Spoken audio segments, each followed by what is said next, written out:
送回我萧家，这些仇我会一笔一笔的加倍偿还。 Halo semua, di video kali ini, admin akan melanjutkan alur cerita sebelumnya.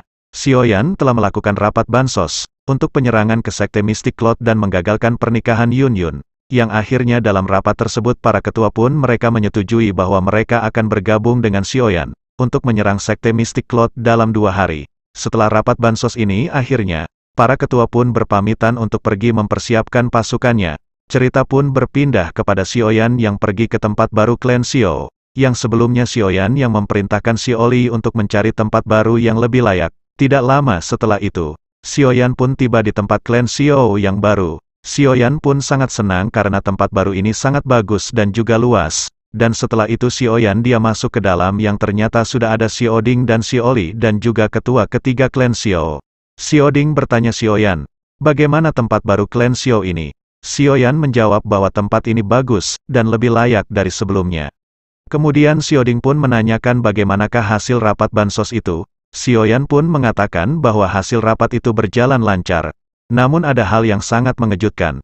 Xiaoding pun bertanya hal apakah yang sangat mengejutkan. Xiaoyan menjelaskan bahwa dalam 2 hari, sekte Mystic Cloud akan melakukan pernikahan. Yun Yun akan menikah dengan Guhe. Ini semua adalah rencana dari Yun San. Xiaoli dan Xiaoding pun sama terkejut.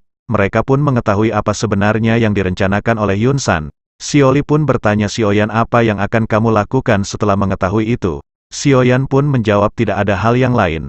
Aku pasti akan menggagalkan pernikahan itu. Jika kita membiarkan pernikahan itu, dan Guhe menjadi bagian dari sekte Mystic Cloud, dia mampu merekrut banyak orang kuat karena dia seorang alkemis tingkat 6. Itu pasti akan membuat kita kesulitan di saat pertempuran terjadi. Tidak lama setelah perbincangan itu tiba-tiba Yao Yue dari Kekaisaran datang ke tempat klan Xiao, yang ternyata dia akan memberikan bahan obat untuk membuat pil tingkat 6, untuk hewan ajaib yang sebelumnya terluka milik Kekaisaran. Yao Yue pun langsung memberikan obat tersebut kepada Xiaoyan agar Xiaoyan dengan cepat membuat pil untuk binatang ajaib Kekaisaran yang terluka. Xiaoyan berpikir pasti binatang itu sangat berharga bagi Kekaisaran sampai-sampai Yao Yue langsung memberikan bahan-bahan obat itu datang ke sini. Setelah memberikan bahan-bahan obat tersebut, Yao Yue pun berpamitan lagi dengan Xiaoyan agar Xiaoyan dengan cepat bisa membuat pil itu. Setelah itu Xiaoyan pun mengatakan kepada kedua kakaknya, bahwa dia akan memurnikan pil tingkat 6 untuk binatang ajaib Kekaisaran, yang akan bertarung bersama kita. Xiaoyan pun masuk ke dalam ruangan dan akhirnya Xiaoyan pun akan memulai pemurnian pil tingkat 6 untuk binatang ajaib. Namun sebelum Xiaoyan memurnikan pil ajaib, guru Xiaoyan pun muncul dan mengatakan kepada Xiaoyan, aku tidak mengira ternyata Yun San memiliki rencana licik seperti itu. Pasti dia akan memanfaatkan Guhe untuk pertempuran besar ini. Yao Lao menambahkan, aku tahu niat lain Yun San. Dia juga ingin membuat kamu marah dengan berita pernikahan Yun Yun ini. Xiaoyan menjawab, memang benar berita pernikahan ini membuat hatiku berdebar kencang.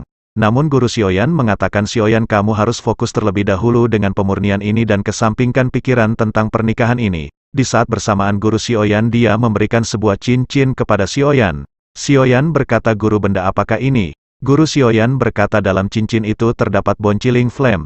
Itu akan cukup untuk 5 hari dan kamu mampu menggunakan itu untuk membuat 1 Angry Buddha Lotus Flame. Xiaoyan, aku menyadari pasti dalam pertempuran besar itu akan ada ikut campur sekte Hall of Soul. Pasti aku akan turun tangan untuk melawan mereka. Jika aku melawan sekte Hall of Soul aku tidak akan bisa memberikan kamu bonciling flame kepadamu. Namun sebagai gantinya aku telah menyiapkan dalam cincin ini untuk berjaga-jaga jika sekte Hall of Soul muncul. Xiaoyan kamu dapat menggunakan cincin tersebut dengan waktu yang tepat. Xiaoyan pun berkata, baiklah guru. Xiaoyan menyadari bahwa saat ini mereka harus mempersiapkan semuanya yang mampu dipakai. Guru Xiaoyan berkata, sekarang segeralah lakukan pemurnian pil obat untuk binatang ajaib itu. Aku sudah lama tidak melihat kamu memurnikan pil. Sepertinya dengan 2 api surgawi yang berada di dalam tubuhmu maka pemurnian itu akan lebih cepat, dan juga lebih bagus. Xiaoyan pun langsung mengeluarkan kuali dan mengeluarkan bahan-bahan obat yang akan dia gunakan. Akhirnya pemurnian obat pun dimulai. Kemudian cerita pun berpindah kepada istana sekte Mystic Cloud, dan terlihat ada sosok wanita yang termenung sambil makan bakso. Yang tidak lain itu adalah Yun Yun.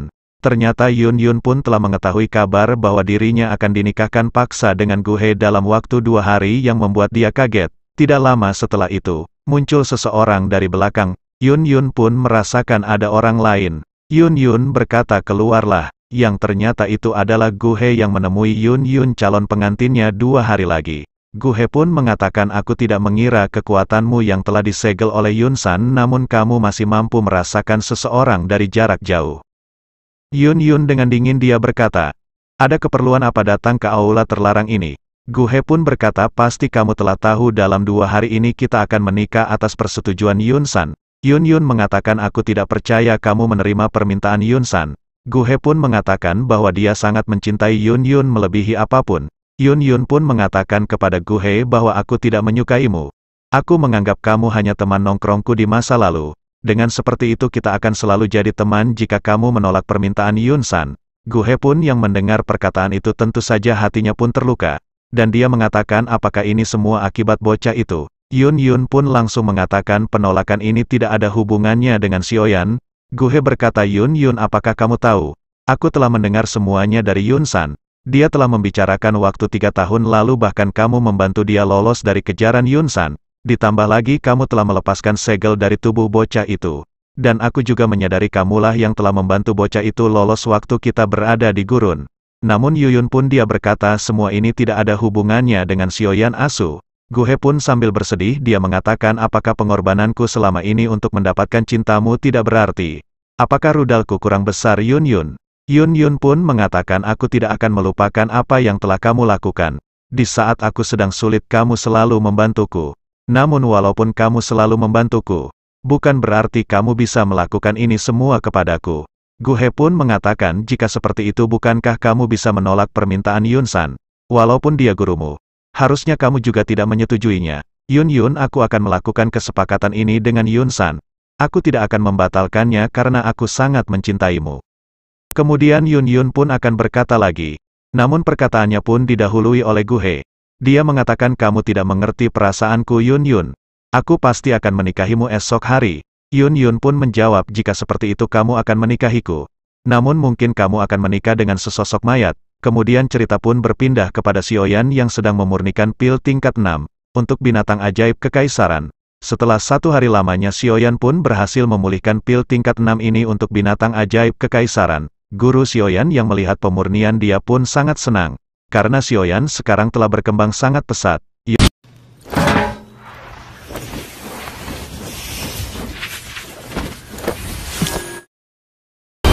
Yao Lo pun mengatakan agar Xiaoyan terus melatih api surgawi Polem Heart Flame. Jika kamu telah benar-benar menguasainya, maka tidak hanya meningkat keberhasilan membuat pil, kamu juga mampu menambah kecepatan pemurnian. Kemudian setelah itu Xiaoyan pun berkata bahwa dia sekarang akan memberikan pil ini kepada keluarga kekaisaran agar dengan cepat diberikan kepada binatang ajaib. Tidak lama setelah itu, Xiaoyan pun keluar ruangan. Yang ternyata Yao Yue telah ada menunggu Xiaoyan untuk mengambil obat tersebut. Xiaoyan dia tidak mengira Yao Yue akan datang sepagi ini untuk mengambil pil obat. Yao Yue langsung menanyakan kepada Xiaoyan apakah pil obat itu berhasil dibuat. Xiaoyan memberikan pil tersebut dan mengatakan bahwa semuanya telah berjalan lancar. Namun Xiaoyan mengatakan bahwa ramuan obat ini harus diberikan oleh seorang alkemis kepada binatang ajaib tersebut. Yao Yue pun mengatakan aku meminta maaf karena mungkin merepotkanmu lebih. Singkat cerita mereka pun pergi ke kekaisaran dan tidak lama setelah itu, mereka pun sampai di sana. Terlihat ada Jalau yang telah menunggu. Jalau yang melihat wajah cerah Yao Yue dia tahu bahwa pil itu telah berhasil dibuat. Di sisi lain, Hai Bodong juga dia telah memakan pil ungu yang sebelumnya dibuat Xiaoyan. Sekarang kekuatan dari Hai Bodong telah berada di puncaknya kembali. Dia pun merasa senang akan hal ini.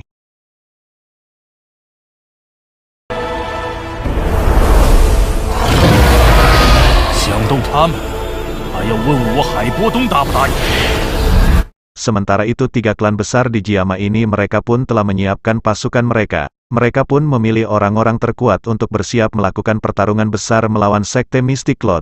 Sekarang mereka percaya diri mereka akan menang dalam perang besar ini. Para ketua klan mereka tahu perang besar ini akan membawa perubahan besar bagi para klan di Jiama ini. Mereka pun mengeluarkan semua para pasukan terbaik dari klan masing-masing untuk menghancurkan Mystic Cloud yang telah mengancam kedamaian dari semua klan di Jiama ini. Para ketua tahu, ini adalah salah satu jalan mereka agar mereka lepas dari kendali Yun San. Dengan bergabung dan menghancurkan Sekte Mystic Cloud, para ketua tahu, mereka tinggal menunggu waktu, dihancurkan atau menghancurkan itu saja pilihan mereka. sekarang 3 klan di Jiama ini telah bersiap melawan Yun San. Hari-hari telah berlalu, Xiaoyan telah kembali ke klan Xiao, dan tiba-tiba muncul aura yang dia kenal. Janda Medusa kembali muncul. Xiaoyan mengatakan, aku sudah 2 hari tidak melihat kamu. Aku kira kamu telah pergi. Medusa menjawab, bagaimana mungkin aku pergi sebelum aku mendapatkan pil yang kau janjikan. Xiaoyan dia bertanya kepada Medusa apakah benar Medusa ingin membunuhnya. Medusa pun mengatakan, setelah apa yang kamu lakukan merebut keperawananku yang membuat aku jadi janda, bagaimana bisa aku membiarkan kamu terus hidup? Xiaoyan mengatakan, aku yakin. Walaupun kendali piton penelan surga sudah tidak ada, kamu tidak akan menghabisiku. Medusa dengan tatapan dingin dia berkata, jangan pikir aku jatuh cinta kepadamu, yang membuat aku tidak membunuhmu. Aku pastikan aku akan membuat kamu mati di tanganku. Aku bukanlah wanita biasa, setelah aku mendapatkan pil itu aku akan langsung menghabisimu. Xiaoyan tersenyum, jika kamu menginginkan aku mati, kamu tidak usah susah payah. Kamu berharaplah kepada Yun San, agar dia berhasil membunuhku. Medusa pun tersenyum, jika Yun San membunuhmu maka aku akan berterima kasih kepada Yun San. Xiaoyan pun sambil tersenyum, baiklah kalau seperti itu kita lihat pertarungan besok dan sekarang lebih baik kita beristirahat. Dan setelah itu Xiaoyan pun pergi dari tempat Medusa dan setelah kepergian Xiaoyan Medusa pun dalam hatinya merasakan guncangan yang sangat besar. Sejujurnya dia mulai jatuh cinta kepada Xiaoyan. Namun sebagian dari dirinya menolak hal itu. Dalam hatinya dia pun bersedih ketika dia berharap Yun San akan berhasil membunuh Xiaoyan. Setelah itu esok hari pun telah tiba. Sekarang 3 klan di Jiama mereka semua telah bersiap menyiapkan pasukan untuk menyerang Yun San. Ini adalah hari yang ditunggu-tunggu, mereka menghancurkan sekte Mystic Cloud, dan begitu pula sang Matic Glory Xiaoyan dia pun telah bersiap untuk menyerang sekte Mystic Cloud, membalaskan dendam apa yang telah dilakukan Yun San kepada keluarganya. 二哥，有一个人，2日之后，我要和寒风来个了断。 Yang dimana diperlihatkan Yun San yang telah berkumpul dengan para ketua di aula. Mereka pun sangat senang karena mereka akan melakukan pernikahan. Sekarang mereka sangat bahagia walaupun mereka tahu perang akan datang. Mereka tidak peduli karena mereka yakin mereka akan menang dengan kekuatan besar sekte Mystic Cloud. Yun San berkata kepada Guhe, akhirnya hari yang kita nanti telah tiba. Guhe, kamu mungkin nanti di masa depan akan menggantikanku jika aku telah meninggal. Guhe berkata bahwa tidak baik berbicara hal seperti itu di hari yang bagus ini. Guhe berkata ketua Yun San adalah seorang dozong, pasti memiliki kehidupan yang panjang. Yun San pun mengatakan bahwa sepertinya Xiaoyan tidak akan lama lagi dia akan muncul datang ke sini. Pada saat itu pasti dia akan menghancurkan pernikahan ini. Guhe pun yang mendengar tersebut dia sangat marah. Guhe pun mengatakan, aku tidak akan membiarkan bocah itu untuk menggagalkan pernikahan ini. Yun San pun berkata, Guhe, aku akan mendukungmu melawan Xiaoyan. Kamu sebagai salah satu orang terkuat di Jiama ini tentu reputasimu akan dipertaruhkan. Guhe pun mengatakan, tentu saja aku pasti akan menghajar bocah itu. Guhe menambahkan, mungkin setelah pernikahan aku tidak akan lama tinggal di Mystic Cloud, aku akan pergi bersama Yun Yun. Guhe pun meminta Yun San untuk melepas segel kekuatan dari Yun Yun. Yun San pun tersenyum mengatakan, baiklah. Setelah perbincangan itu, Guhu pamit pergi. Akan beli rokok Magnum buat bagi-bagi undangan. Setelah percakapan itu, aula kembali hening, dan sosok bayangan hitam pun kembali muncul sambil tertawa bahagia. Dia pun mengatakan, Yun San, ternyata rencana yang telah kamu siapkan berjalan sangat mulus. Yun San pun mengatakan dia akan membiarkan pihak Guhe untuk bertarung dengan Xiaoyan dan pasukannya. Hingga mereka benar-benar telah kelelahan, maka disitulah aku akan menghajar Xiaoyan. Kemudian bayangan hitam itu mengatakan itu adalah rencana yang sangat bagus. Namun Yun San, setelah perang besar ini jangan biarkan Guhe untuk pergi, dia memiliki kekuatan spiritual yang tinggi. Dia pun meminta Yun San untuk menyerahkan Guhe kepadanya setelah perang ini selesai. Yun San sangat terkejut mendengar hal ini. Namun bayangan hitam itu mengatakan, jika kamu tidak melakukannya maka kamu akan kubuat kamu seperti dahulu menjadi Epic Glory. Mendengar ancaman tersebut Yun San pun mengatakan, baiklah, aku akan menyerahkannya kepadamu. Bayangan hitam itu pun akan kembali pergi, namun sebelum dia pergi dia mengingatkan agar Yun San waspada melawan Xiaoyan.